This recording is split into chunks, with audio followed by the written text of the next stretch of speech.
we ready, Paul? Let me know when we're on. Ron?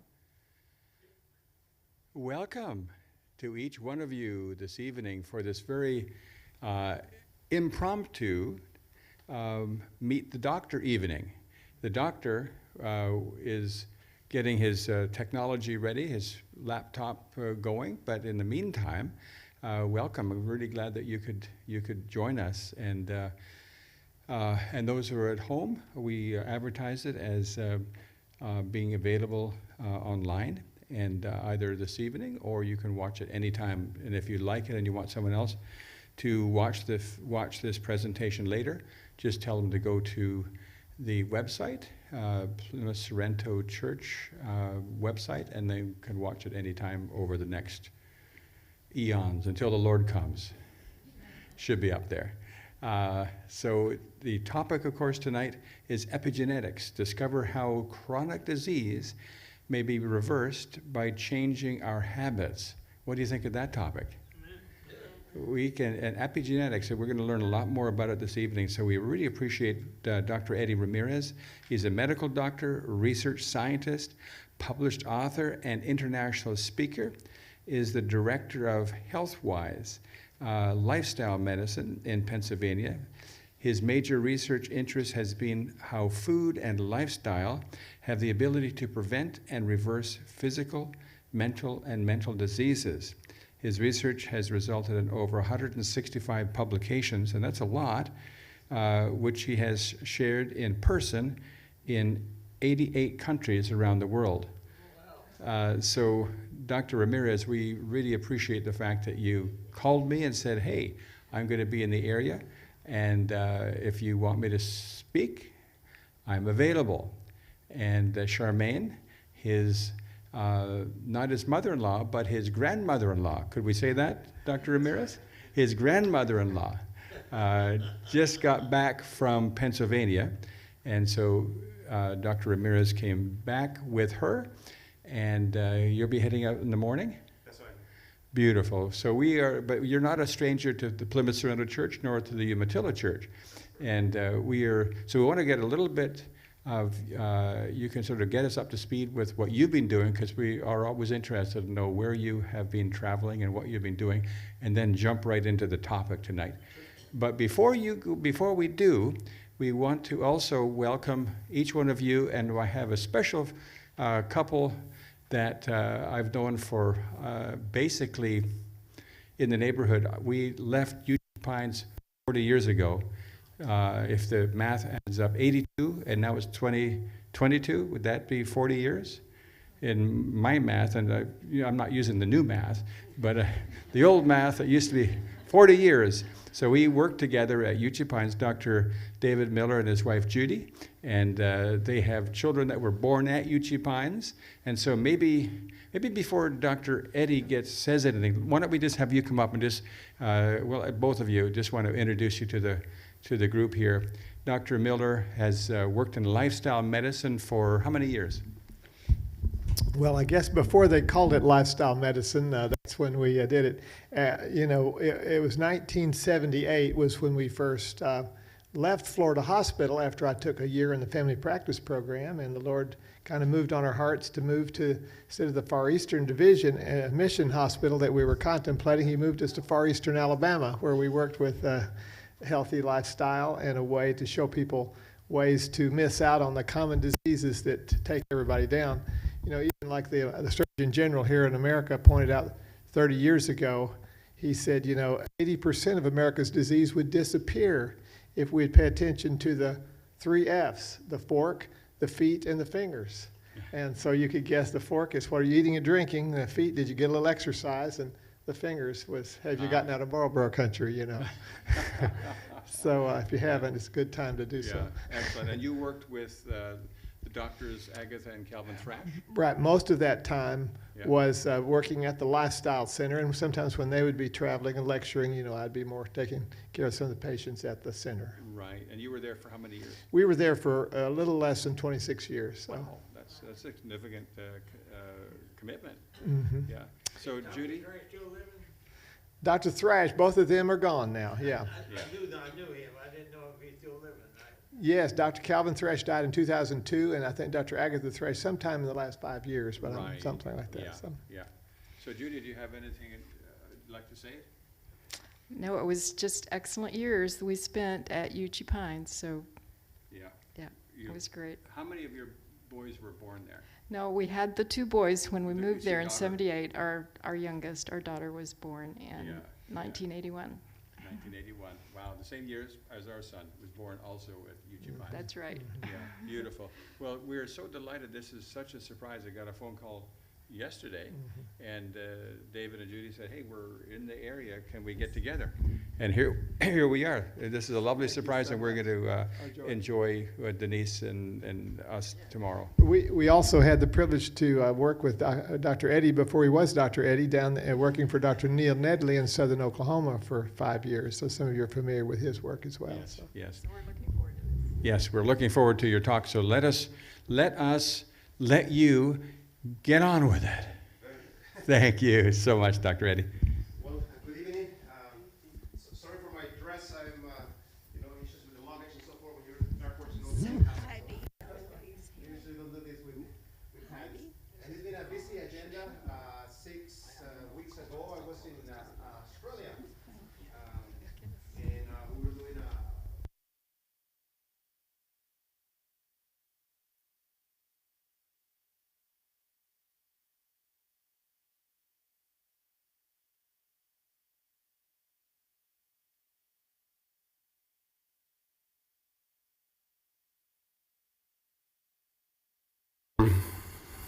a shark, that's right. It was actually not that far. It was probably where Dr. Miller is from me. That's how close it was. They wouldn't do anything to you, unless you bother them. so they won't do anything to you. They're little reef sharks. And then 3 weeks ago, I was in Kenya. The Amen Kenya, the first meeting that they had there. And it was very nice to go there. It's always nice to go to Africa. People in Africa, very different culture and foods and so forth. So it's always nice to go down there. And then 2 weeks ago, I was in Canada, in Regina, Canada. That's a nice and cold place. They actually have a bunch of ice skating rinks there all over the place. I was surprised to see how many of them they have up there. And I'm I'm on my way to the Amen Australia. So this weekend, God willing, I'm going to be there in Melbourne, Australia. So it's this meeting for physicians and health professionals that want to do better service to their communities. And we have a few of my books here. At the end, you guys can talk to the pastor. I have my book, Pandemic Busters, some of the material that I'm going to be covering today. This is going to be like your handout, the material is here. There's also a workbook of it in which we try to see how you can land those principles in the real life. So there's exercises and different things that makes you analyze what are you currently doing and how could you be doing that in a better way.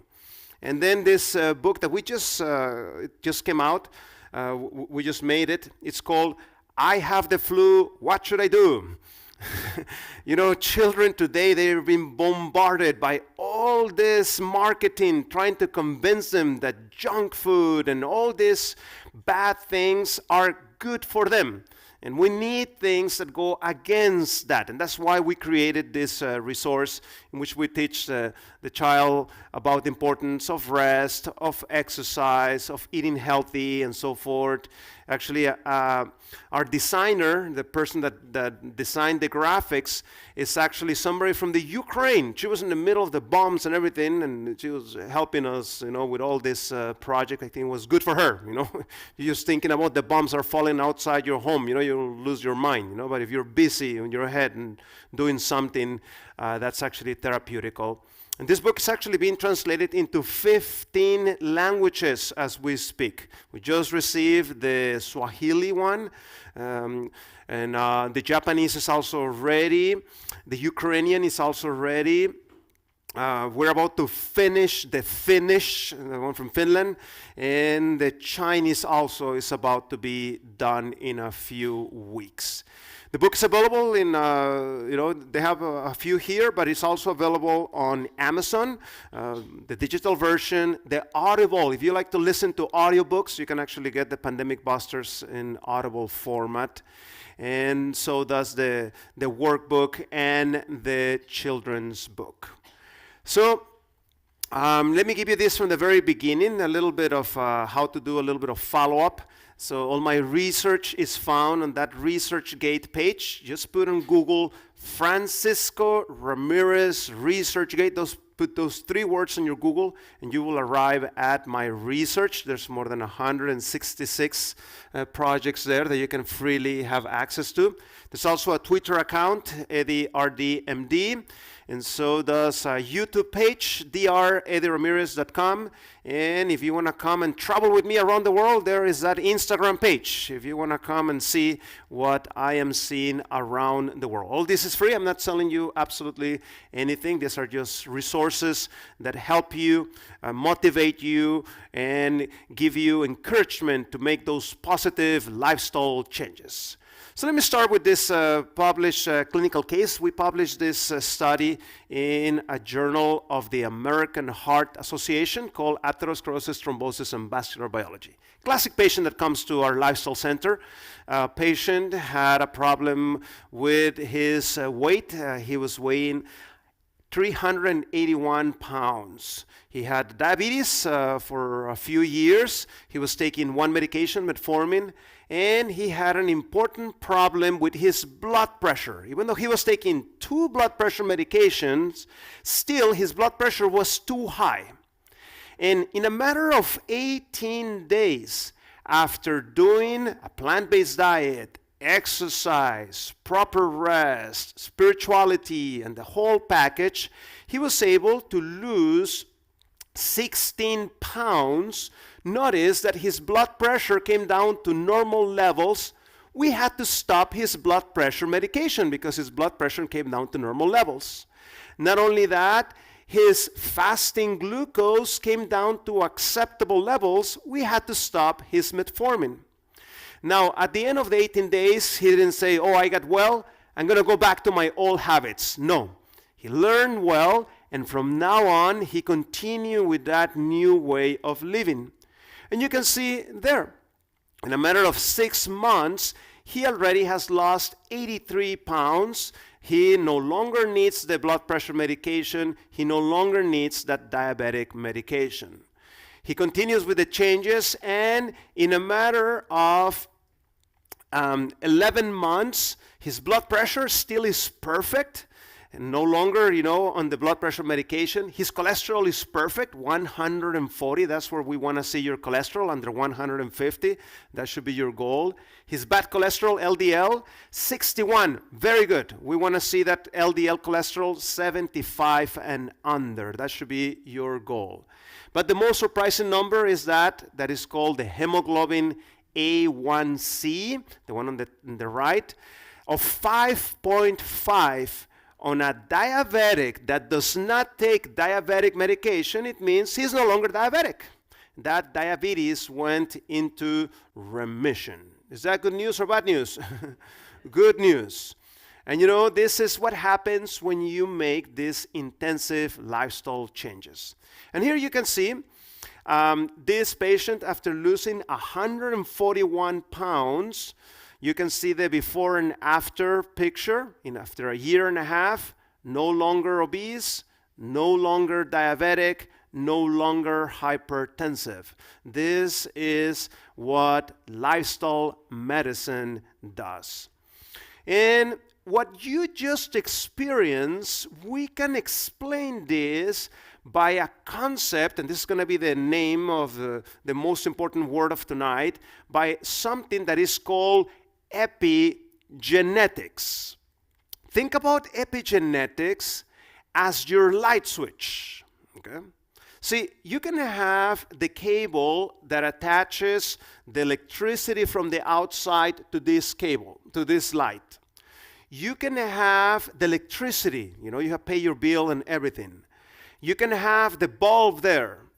But unless you turn on the switch, the light is not going to go on.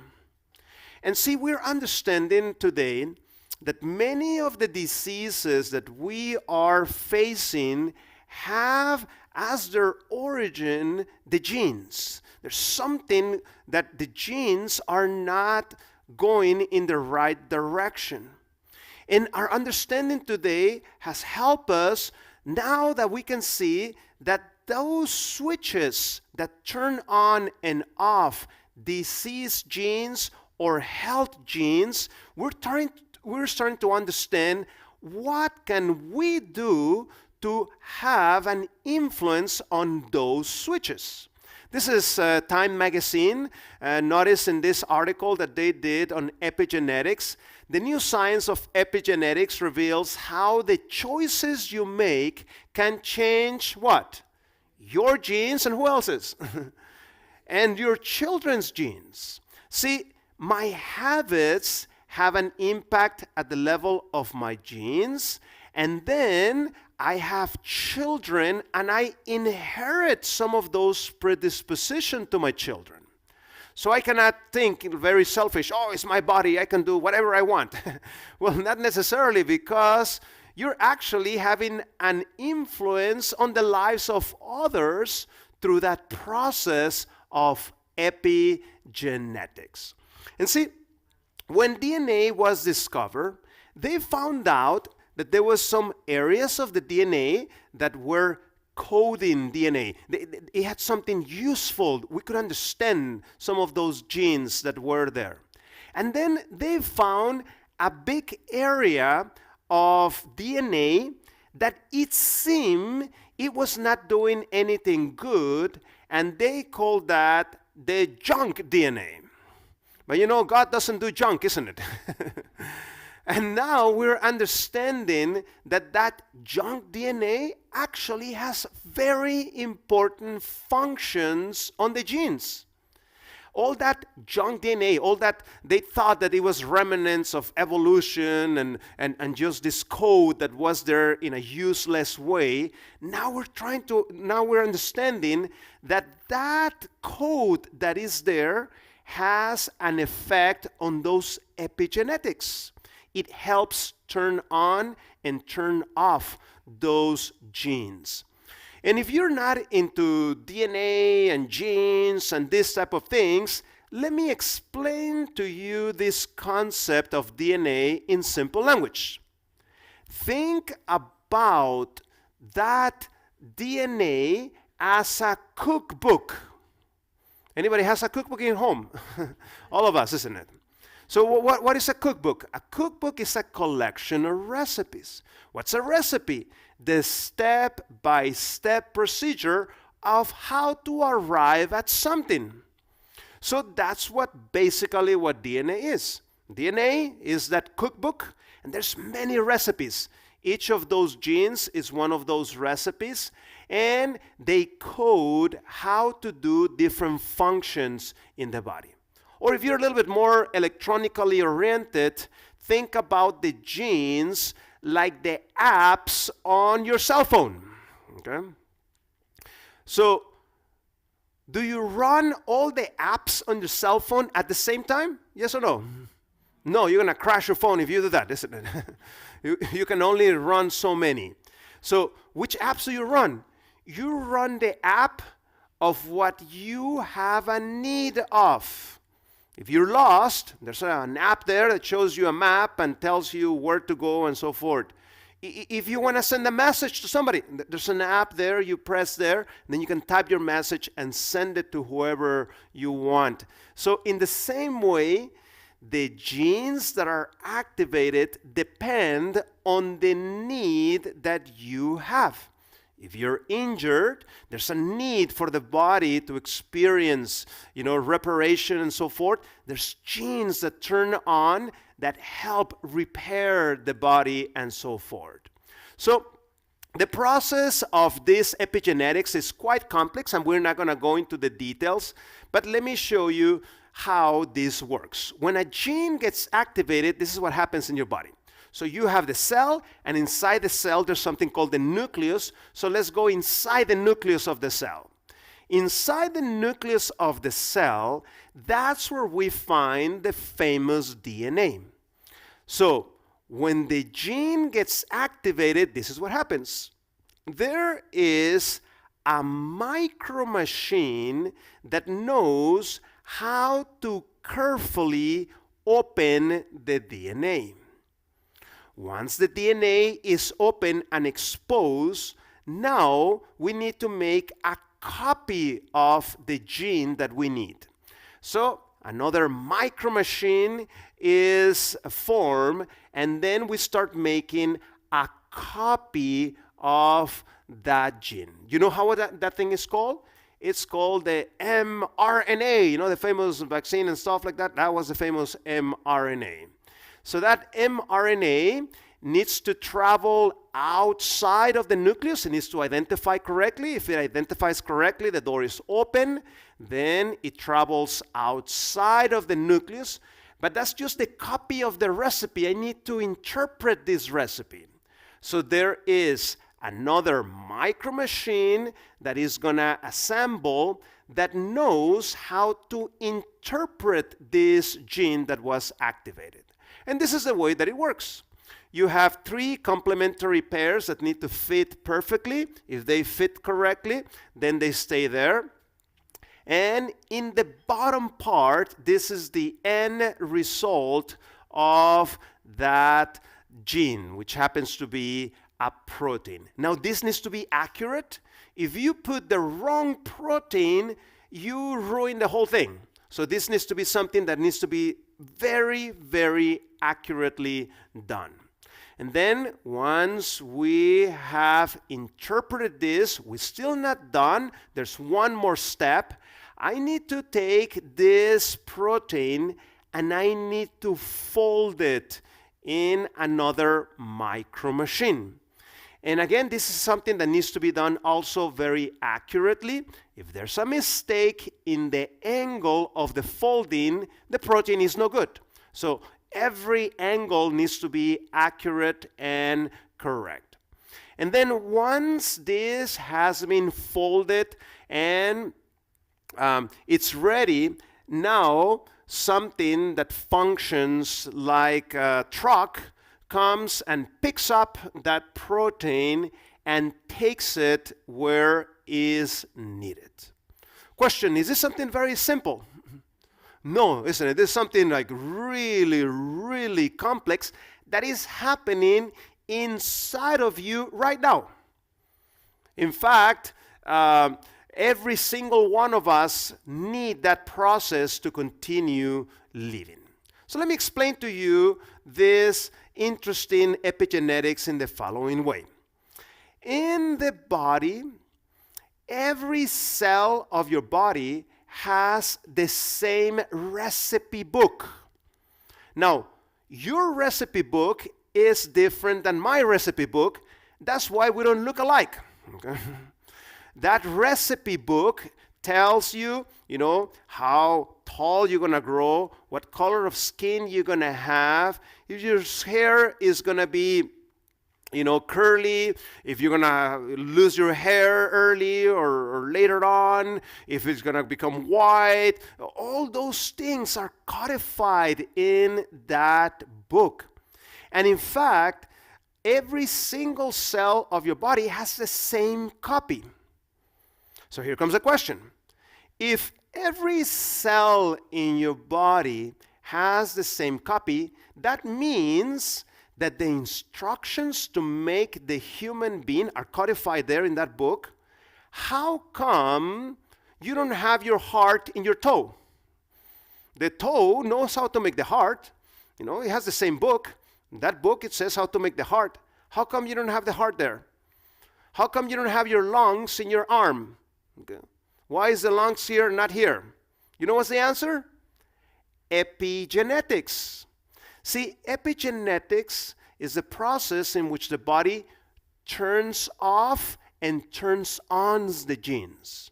So even though the recipe book is there to make the lungs in the arm, when the body was making the arms, it shut down all those genes not related to arm and turned on the genes related to arm. And that happens throughout the process as it was making the human being. And that's why it's like an orchestra. Some genes were turning on, some were turning off, and that's why it's such a delicate stage. We don't want the female to be, taking medications and radiation and things like that, because they interfere with those switches. And you end up turning on something that you shouldn't, and you can end up in big trouble. So what the epigenetics also explains is the following. Notice these twins, they are actually identical twins. Okay? Now, I said that your book is different than my book. Remember, this is an exception. With identical twins, they happen to share the same book. That's why they look alike. That's why they act alike. Because even, personality and these type of things are codified in that book. Now, even though they're identical twins, please notice that there's a difference in the hair color. And they didn't paint their hair, by the way.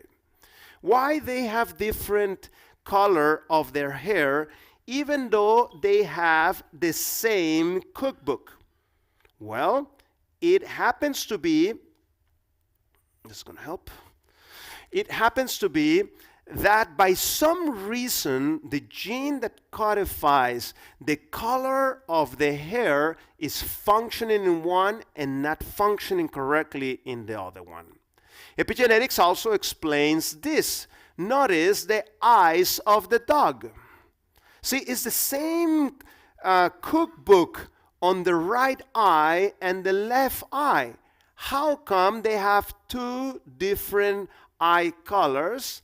By some reason, through epigenetics, the gene that codes for the color of the eye is turned off in one eye and is turned on correctly in the other eye.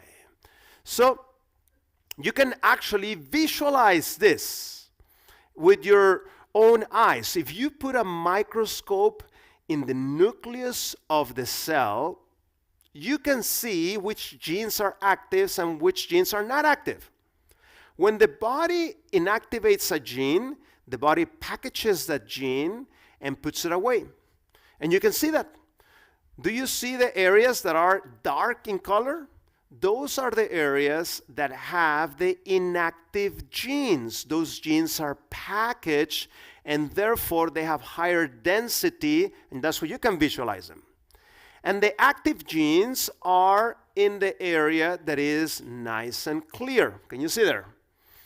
It's like in the video. Remember? It was a long strand that opened. See, because it's expanded, that's why you're not able to visualize it. While when it's inactive, it's packaged, it's put away, and they have a higher density there in the nucleus. So let's go and see the application of this knowledge. So there is something that they use, a special mouse that they use in experiments. And this special mouse, they actually, through epigenetics, they turn on the disease genes on this mouse. And this mouse is going to develop cancer. It's going to develop diabetes. It's going to develop obesity. It's going to develop many diseases. And why are they so mean to this mouse? Why they're doing this thing? Well, it's because they can do experiments on them. Before they try a medication on a human, they can try it there to see, what type of side effects and things have and so forth. So what they did in this experiment, they noticed that even the skin color gene was different. Have you ever seen a yellow mouse? Anybody? No, isn't it? Mice are not yellow. But the reason why this one is yellow is because since they mess around with the genes, they end up activating something in the skin that they shouldn't, and this mouse has this yellow color. So this is what they did.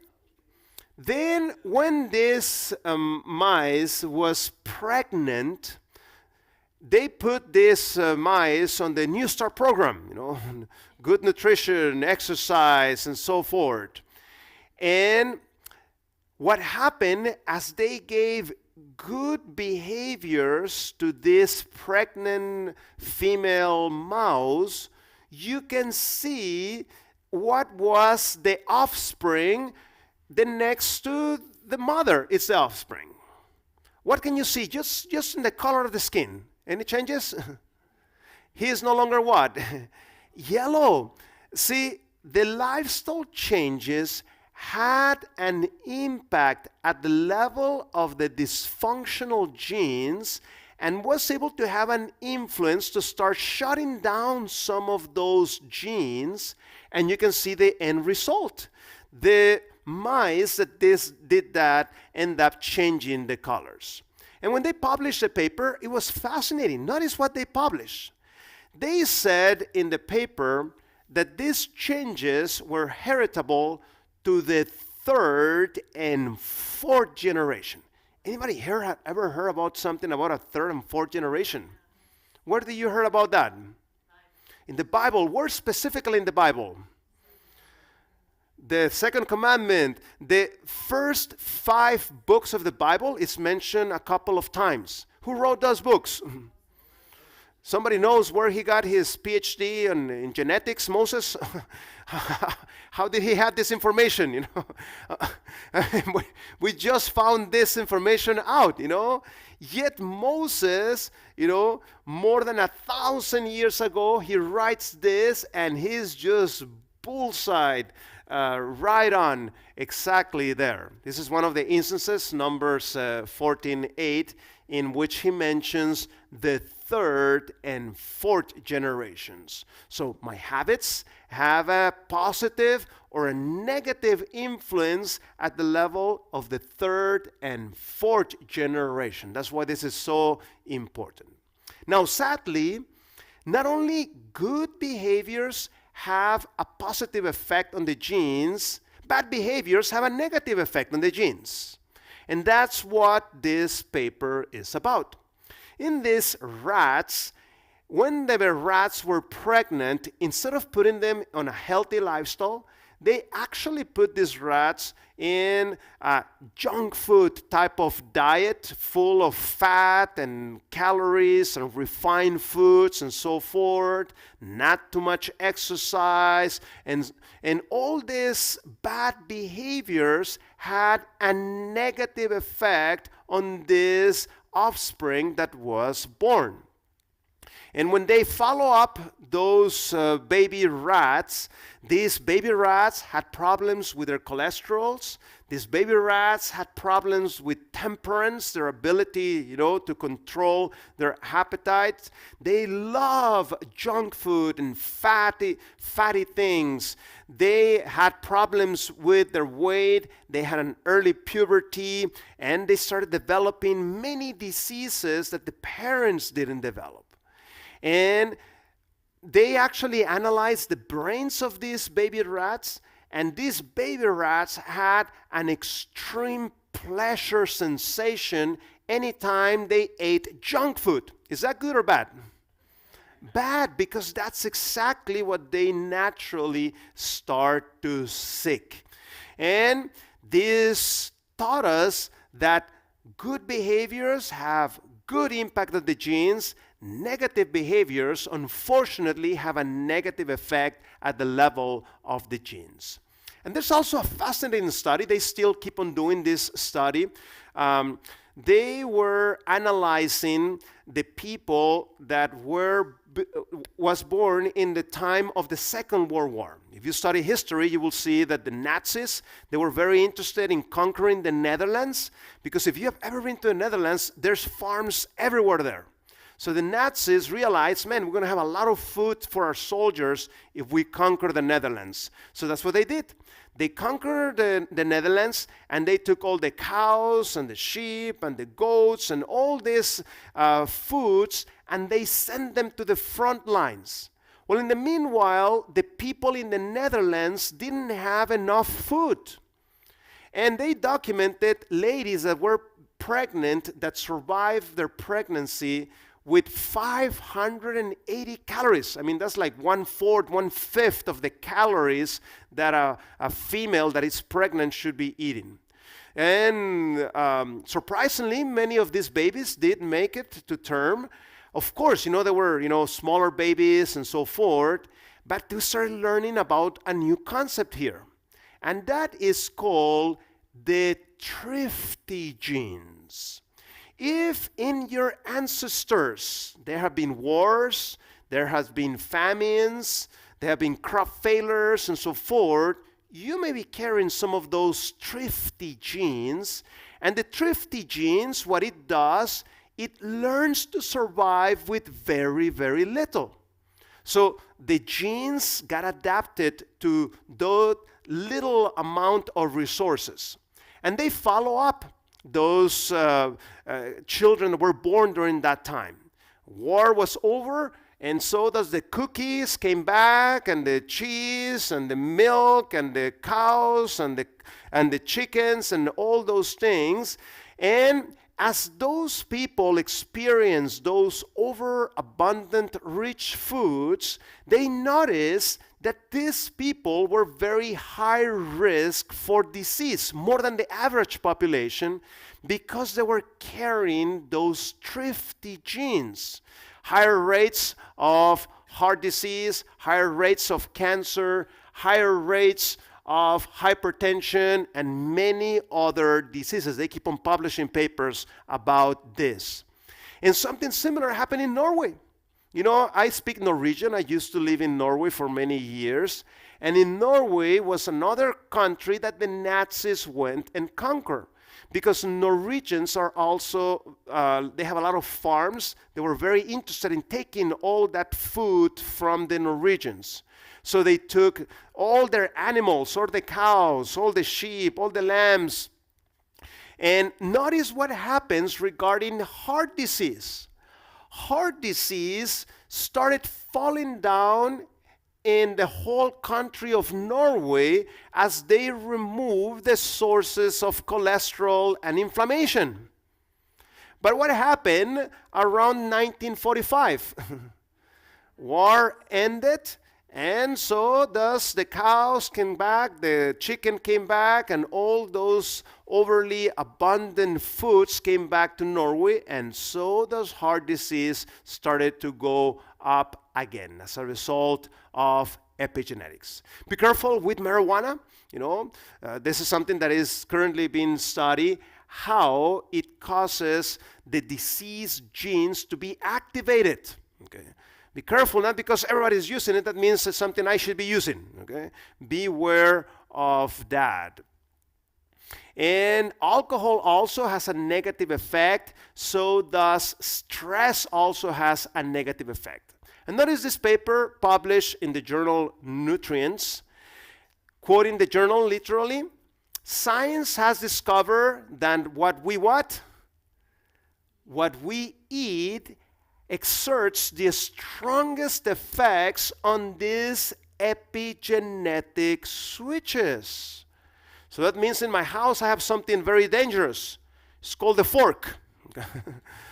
What I'm poking with that fork is either turning on the health genes or is activating the disease genes. I need to be careful on what I'm poking with my fork. And that's why it has been published how fewer calories have a positive effect on your longevity. In fact, this is something that has been documented even with the blue zones, the longest living people on planet Earth, how diet has a big effect on longevity. And then this other study from Dr. Dean Ornish. So what he did, he had these males with prostate cancer, low-risk prostate cancer, and instead of going through the usual treatment of surgery and radiation, they put these 30 males on intensive lifestyle changes. And this is basically how this experiment went. First, they took a biopsy, a needle, through the prostate. Number one, to confirm they really had prostate cancer. And two, they started counting those mRNAs. Only the genes that are active generate those mRNAs. So by counting those mRNAs, I know which genes are active indirectly. That's what they did. And then they did 3 months of lifestyle changes, and then they repeated the whole process again to see what was happening at the end of those 3 months. Among the lifestyle changes that they did, they follow a whole food, plant-based diet. They did stress management. They did stop smoking.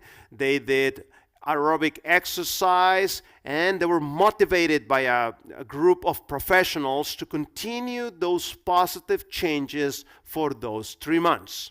And here is the results of the study. Let me show you how you interpret this. Do you see all these strange letters here on the right side? Those are the names of genes. Genes have a very strange names. Okay. And then basically here you're seeing the before and after. So line number 1 is patient number 1 before, and then line number 1 after this is the same patient after. And then 2 and 2, 3, 3, and so forth. Just visually, just as you look at it. Any changes there? Yes, you can see multiple changes that are happening at the level of the genes. Now, when we talk about cancer, we can group cancer in 2 big groups. We have genes of cancer that are called cancer promoter genes. Do they sound good or bad? Bad. I don't want those cancer promoter genes to be very active. And then you have what is called the cancer inhibitor genes. Do they sound good or bad? Good. I want to have those cancer inhibitor genes as high as possible. Look what they published in the paper. After 3 months of intensive lifestyle changes, they documented that 400 genes associated with cancer promotion were being shut down or tuned down. Good or bad? Good. And about 50 genes associated with cancer inhibition were being activated, were turned up. So you don't need to wait until the day your doctor hands you down a diagnosis of cancer to make these changes.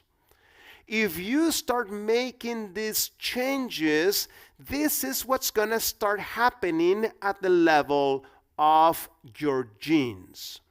And you can see in a same group of patients, a follow-up published paper.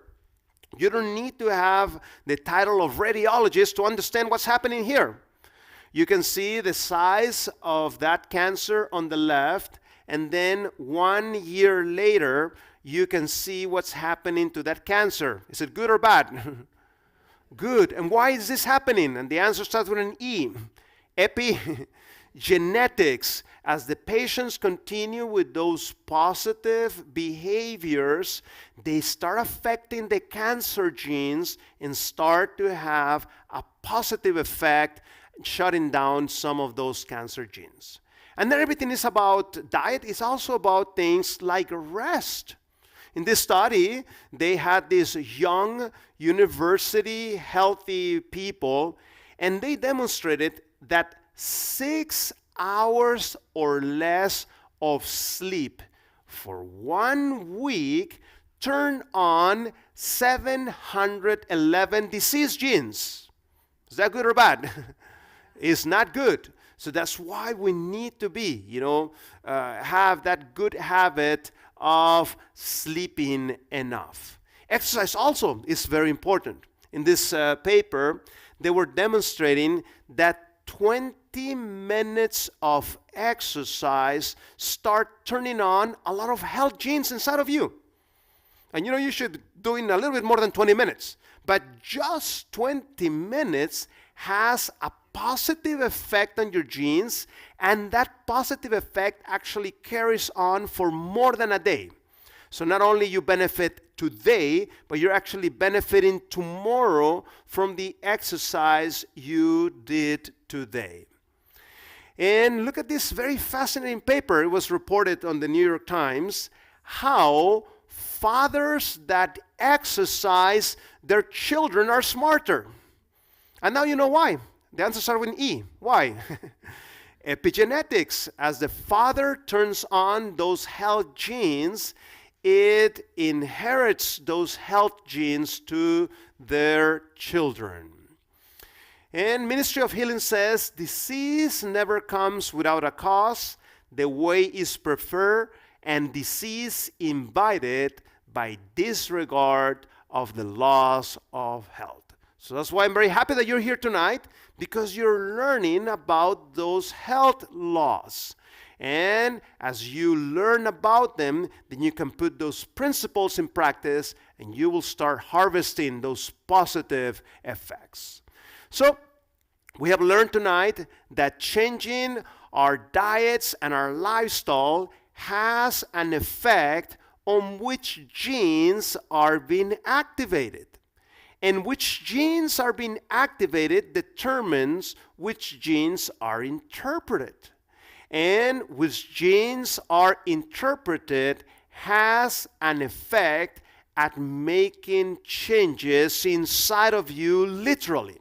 Just like the patient that we saw at the beginning, how his disease genes were able to be shut down and his health genes were able to be activated. And this is something that has been documented over and over and over. How positive lifestyle changes have positive effects, and you can see those markers in blood tests, in measurements, and different tests. Like this. This is a fascinating study published in the New England Journal of Medicine, and it was demonstrating that a surgery that is very commonly done here in Orlando, Florida, when many of the arteries of the heart get clogged in, what they need to do, they need to break down the ribs, they need to expose the heart, they need to shut down the heart circulation and send it to a machine while they work on the heart, and that creates microstrokes always. And then they cut your leg, big cut, they harvest a vein from there, and then they saw it, they bypass the area that is clogged in, and then they close everything up, okay? After going through that surgery, they were demonstrating here that between 40 to 50% of those surgeries, within a year and a half, they clogged in again. Now, I've seen some people that say, "Ooh, doctor, a plant-based diet, man, that's too radical." Question, what's more radical? The surgery that I just described you, or the plant-based diet? We need to put things into perspective. Look at this study. This is Dr. Essenstiel. I'm actually co-authoring him in our nutrition book. And you can see this artery of the heart, how it's normal here and suddenly it becomes thin. The reason why is because there's plaque here. There's a huge atherosclerosis plaque here that is blocking that artery of the heart. And this is the same patient 32 months later. What pill did he take? No pill. Notice what it says in the published paper. 32 months on a plant-based diet started healing those arteries and circulation was restored. And now you know why. The answers are with an E, isn't it? Epigenetics. As the patient made those positive changes, the body started healing. So, In closing, we have learned today that those disease genes are actually shut down when the mother is pregnant and is able to inherit those health genes to their babies. We also learned today that negative diet and negative lifestyle has a negative effect on the genes, as we saw that experiment with the rats. We also learned that about 450 genes are affected in a matter of 90 days when we make positive food and lifestyle changes. And we also learned that just 20 minutes of exercise starts to activate those health genes in our body. So may God bless you.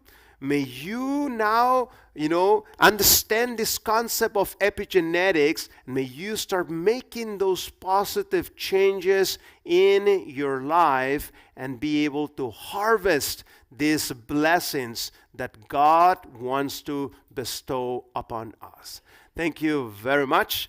And Pastor,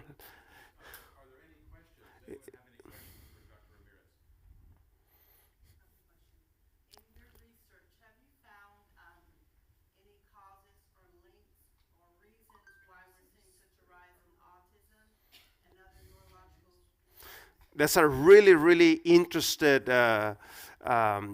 question. And there's some research. It's still not very, very 100% clear, but there's some research that is demonstrating that there is a certain level of toxicity. We live in a very toxic world today. All these chemicals and things that we are surrounded constantly can have, an effect on that developing brain.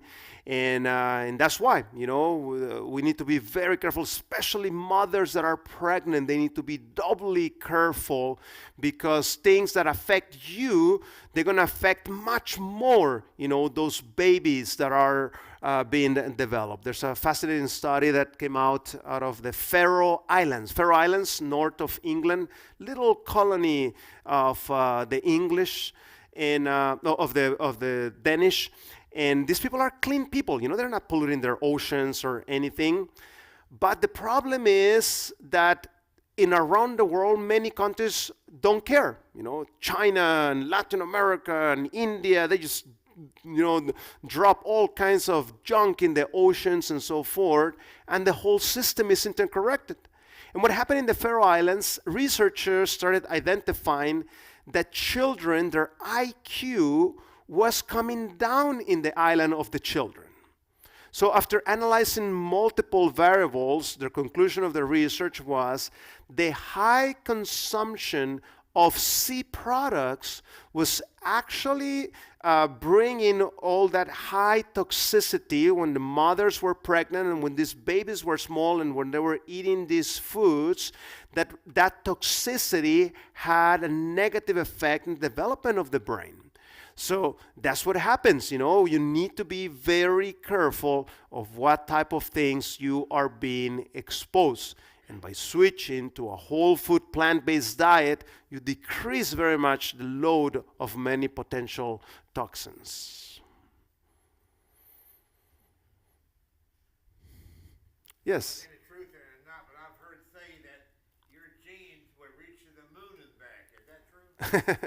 Yeah, well, they're not going to reach all the way there, but they are very, very long, no question about it. The way that God codified that information, well, we would need a big hard drive to store that. God was able to chemically store that information there on those genes, and they have a lot of information. And where did that information come from? We saw in the video. If you notice the process that it had to go to, all those things need to be in place for this thing to function. If one of the steps is missing, the whole thing doesn't work, which tells us this is not evolution. how could it be that this thing came out randomly? You had to have everything at the same time in order for this to function, you know. So in the same way, the way that the genes are coded, there is information there. There's computer programs there. Basically, that's what the genes are. Who coded that? You know, this needs to have a very high level of accuracy. You know, in your own cell phone, in your own computer, how it crashes, you know. Even though, you know, they've been working on that for a long time, still the thing crashes, you know, because there's mistakes in the computer program. Now, if you crash, it's dangerous because you die, you know. So you cannot afford to crash, you know. The thing needs to keep on working and so forth. So yes, you know, the level of information that is there is a huge amount of information. And yes, it's super, super, super long. If you were to, you know, stretch out, you know, one by one, that genetic code there. Any other questions? So let's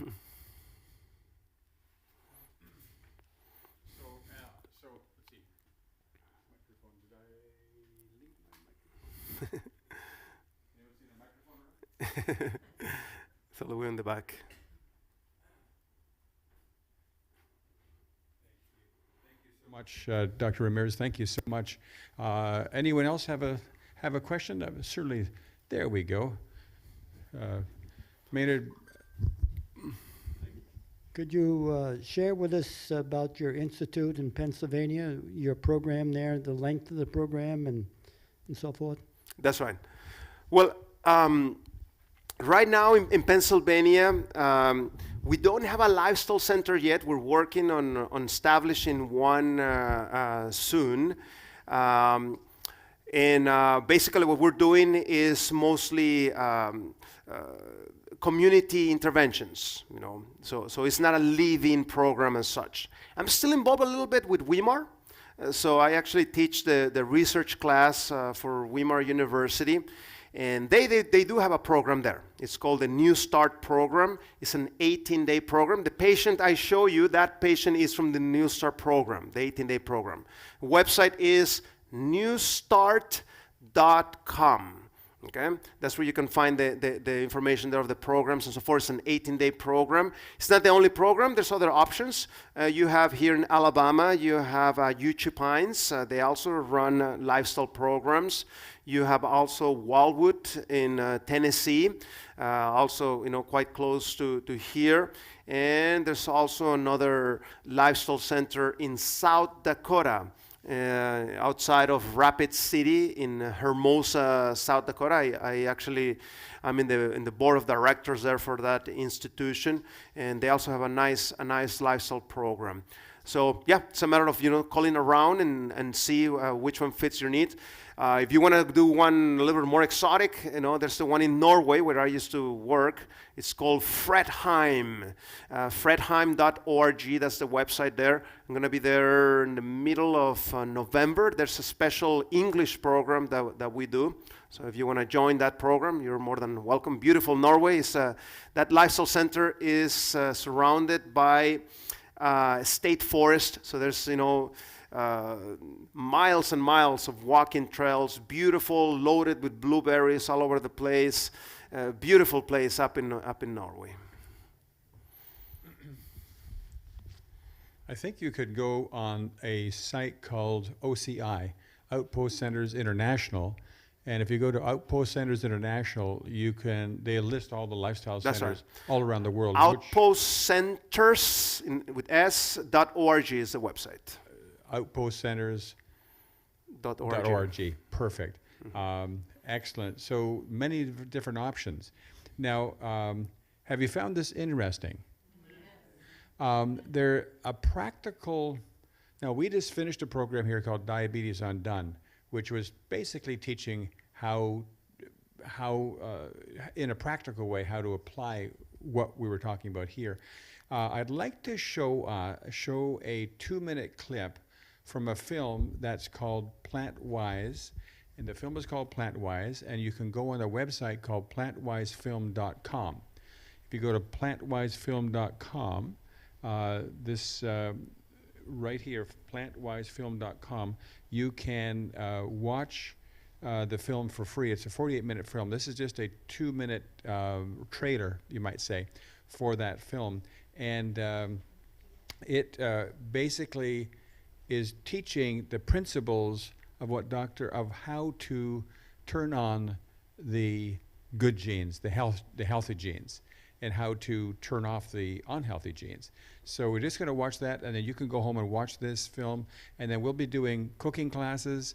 We'll be doing many different health programs here over the next year, or till we just really believe that this is an important part of the gospel. The right hand of the gospel is the health message. And who wants to be sick? Anyone here? But we have a part to play, is what we've learned tonight. We have a very, very important part to play in determining the outcome. There's no every cause has an effect. How does that go? Basically, cause and effect. So let us watch that for 2 minutes, and then we will close our meeting tonight. And so thank you.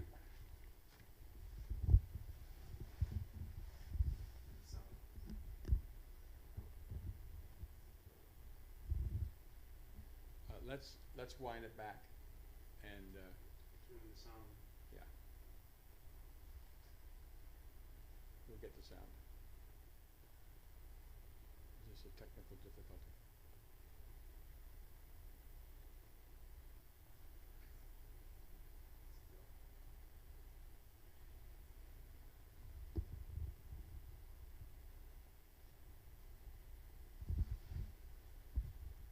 This film was made, my wife Denise was very much part of this film, developing this film, and with a company, a number of people and sponsors, one of which is called the American College of Physicians and Surgeons, which is one of the sponsors for this, the Ardmore Institute. Was it Ardmore Institute, that they were sponsors. Advent Health were sponsors as well, and this is a terrific film, and that you'll really enjoy.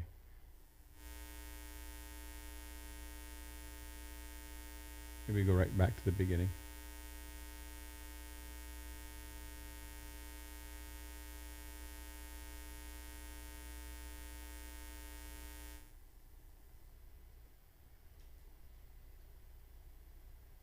You may be having a difficulty, in which case you can just watch it at home.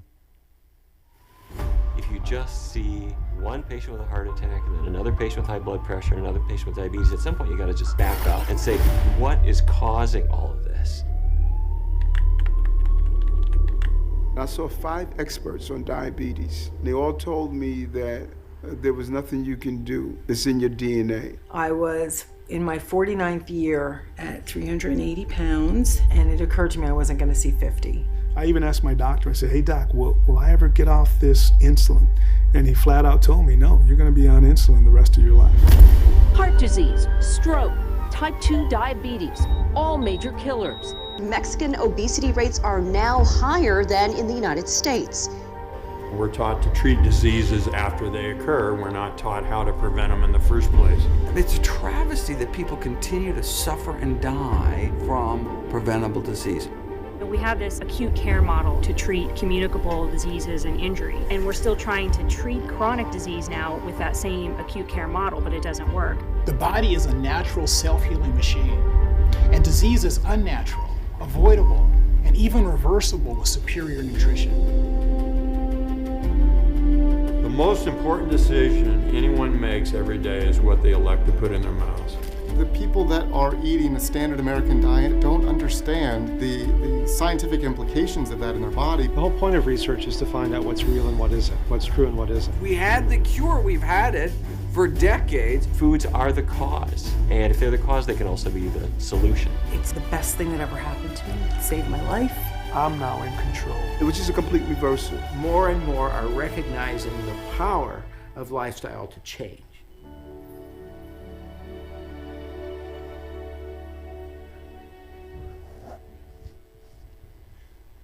I think you'll really enjoy the full film. It's some of the top experts in the world are featured in that film.